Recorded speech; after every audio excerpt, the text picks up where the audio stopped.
Buenos días y bienvenidos a Iceberg de Valor, el podcast de inversión basado en el Value Investing.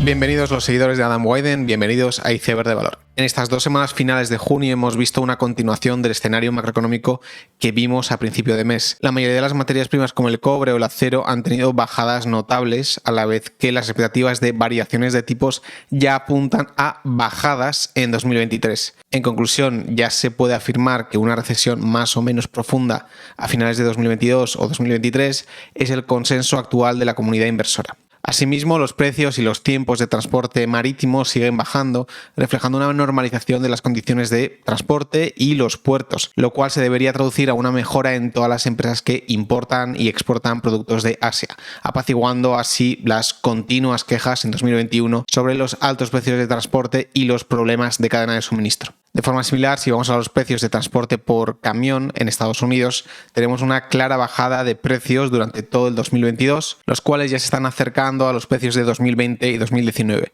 En este sentido, también destacar que muchas de estas bajadas son incluidos los precios del petróleo, por lo que la bajada en los precios de transporte por camión ha incluso compensado la gran subida de la gasolina. Por otro lado, uno de los mercados inmobiliarios más calientes, el americano, vuelve a dar señales de que se está enfriando. Por un lado, la oferta de casas está subiendo de forma muy notable, mientras que las ventas de casas caían un 8,6% año a año, encadenando así ya varios meses de decrecimiento de ventas. Otro sector favorecido por el COVID, el de los videojuegos, según Matthew Ball, marcaba un decrecimiento del 18% en mayo del gasto total, siendo este gasto total la suma mensual de gasto en hardware, software, servicios y accesorios relacionados con los videojuegos, y así llegaba a una bajada total en el año en transcurso de un 10% y por ahora sin ningún tipo de signo de mejorar. Hace 2 semanas teníamos el evento de Amazon, Remars, donde se hablaba de avances en robótica, inteligencia artificial, espacio y otros pilares para avances futuros. Se trata de una conferencia quizás demasiado futurista para los inversores, pero aún así campos como la robótica es uno de los campos más destacables para Amazon, donde cada vez los robots van cumpliendo más funciones de los humanos en actividades repetitivas. Uno de los culebrones de estas semanas ha sido la adquisición de Zendesk por un grupo de capital riesgo a un precio de $77,5 o unos $10.000 millones del valor total de la empresa. Y ese culebrón origina unos meses atrás, ya que Zendesk había recibido en febrero una oferta de adquisición por unos $17.000 millones que había rechazado por estimar que la empresa valía más. Igualmente, la compañía también había rechazado la fusión con Momentive, la compañía propietaria de SurveyMonkey. Bueno, pues 4 meses en el mundo SaaS son como 4 años para la gente normal, y parece que los $17.000 millones, que eran demasiado bajos, se han convertido en $10.000 millones, que son suficientes 4 meses después.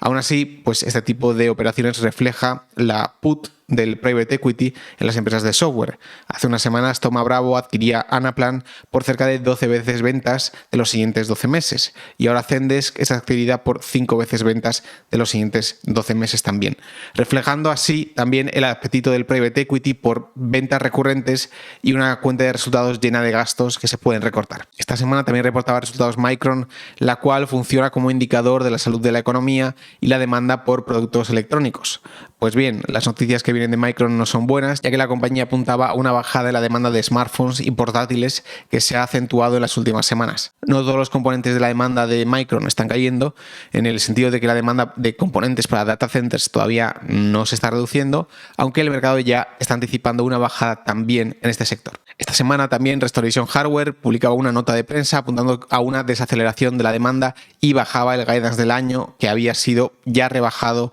al principio de este mes. Con esto queda claro el deterioro en la demanda de muebles, en este caso muebles de lujo, que en menos de un mes han llevado a Restoration Hardware a modificar su previsión de ventas para todo el año. Y la que sorprendía esta semana también era Meta Platforms, donde Zuckerberg decía que la segunda mitad del año tendría uno de los peores deterioros económicos de la historia reciente, afectando a las ventas por publicidad de la compañía. Relacionado con ello, ha confirmado un parón en las contrataciones en la compañía, además de ser más exigente con los actuales empleados, afirmando que probablemente sobra gente dentro de la empresa. Al mercado le cuesta ser optimista con la publicidad online, y más con Meta, donde tanto la contratación de personal como el parón de contratación son una fuente de pesimismo para la acción. Y la otra compañía que revisaba previsiones para el año era la europea Zalando, la cual esperaba una reaceleración del crecimiento en la segunda mitad, pero viendo el actual clima macroeconómico, la compañía alemana no se ve capaz de llegar a esos objetivos. A lo cual el mercado reaccionó al principio con una caída de la acción de doble dígito para después recuperar casi toda la pérdida en ese mismo día, mostrando un posible agotamiento de negatividad en las acciones del comercio online. Finalmente, también en Europa, Leonardo anunciaba su OPA por Rada Electronics, la empresa israelí de radares tácticos con fines militares, que se formulará como una fusión inversa de Leonardo DRS, la parte americana de la compañía, que utilizará la cotización de Rada para hacer una salida a bolsa, la cual ya se había intentado a mediados de 2021, pero que finalmente se desestimó ante un mercado poco receptivo. Con esta noticia pasamos al tema del episodio llamado Oportunidad en la desesperación. Creo que es muy buen reflejo del espíritu del momento, como ahora los temas de los episodios son todos relacionados con desesperación, negatividad y cambio de ciclo, mientras que en 2021 pues, los episodios probablemente tenían temas más enfocados en opcionalidad y crecimiento. Pero bueno, no deja de ser este el momento que nos ha tocado vivir. Hace poco salió un podcast bastante bueno de Adam Wyden en Value Hive. A mí lo que más me gusta de estos casos son las anécdotas del pasado y creo que suelen ayudar bastante para mentalizarse y para asimilar cómo se crean las oportunidades en el futuro. En este caso, Adam hablaba de que había conseguido multiplicar su portfolio personal varias veces en los años 2008, 9 y 10, de lo cual no tenemos prueba, pero habrá que creérselo, y hablaba de un broker, por ejemplo, que había estado envuelto en fusiones inversas y todo tipo de acciones especulativas, que tenía $1 por acción en este tipo de activos especulativos y $1 por acción de beneficios normalizados. La acción había cotizado en 2008 a 20 céntimos para que en 4 meses después fuese opada a $6 por acción. Se trataba de situaciones completamente desesperadas y que uno se pregunta si volverán a ocurrir. IDT es una situación muy conocida también, donde la acción se fue de $50 a 1, teniendo $10 por acción en caja, $10 por acción en NOLs y otros muchos negocios operativos. La acción en poco tiempo multiplicaría 15 veces su valor en bolsa. Pero creo que en estos casos la idea que hay que extraer no es tanto que a veces las acciones pueden multiplicar muchas veces, sino que en ciertos contextos puede darse un momento de tanta desesperación que las acciones pueden caer más de lo que nos podemos llegar a imaginar. Y es que para llegar a estos precios necesitas que haya venta por desesperación, es decir, que la persona que tenga esa posición le suponga tal malestar, tal asco, que solo puede vender. Porque lo que queda claro es que para que una acción baje un 98%, como fue el caso de estos ejemplos,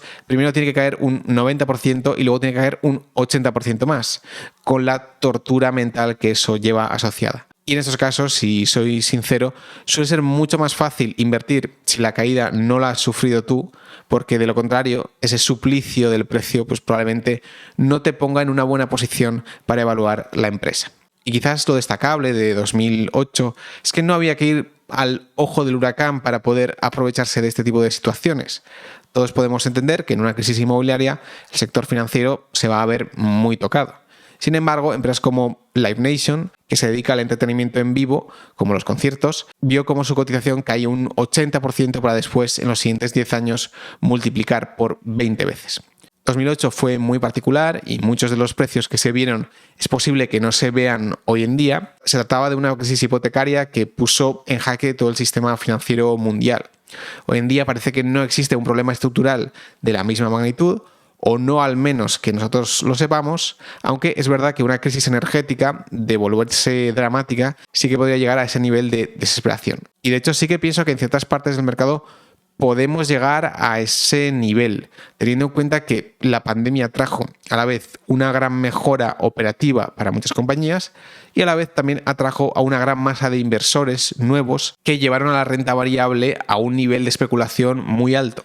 Ahora mismo parece que esos dos factores van a jugar exactamente en el sentido opuesto, con un entorno de demanda muy débil, a la vez que mucha gente que no debería estar invirtiendo sale de la renta variable. Creo que todavía no se puede decir que estamos en ese punto, y especialmente ciñéndonos a los datos, vemos como Tiger, uno de los fondos growth más famosos, todavía tiene entradas netas, o ARK también tiene entradas netas, así que difícilmente se puede decir que los dos motores de la desesperación estén funcionando a la vez. Sin embargo, y resumiendo el capítulo, es importante rescatar estos ejemplos del pasado para saber identificar lo que está ocurriendo y ser consciente de los límites a los que puede llegar el mercado, ya que solo gracias a este análisis de la desesperación se podrá identificar y aprovecharse de las futuras oportunidades que ofrezca el mercado. Con esta idea termino el episodio, espero que os haya gustado, dadle like y suscribíos, nos vemos en el siguiente capítulo y seguid aprendiendo.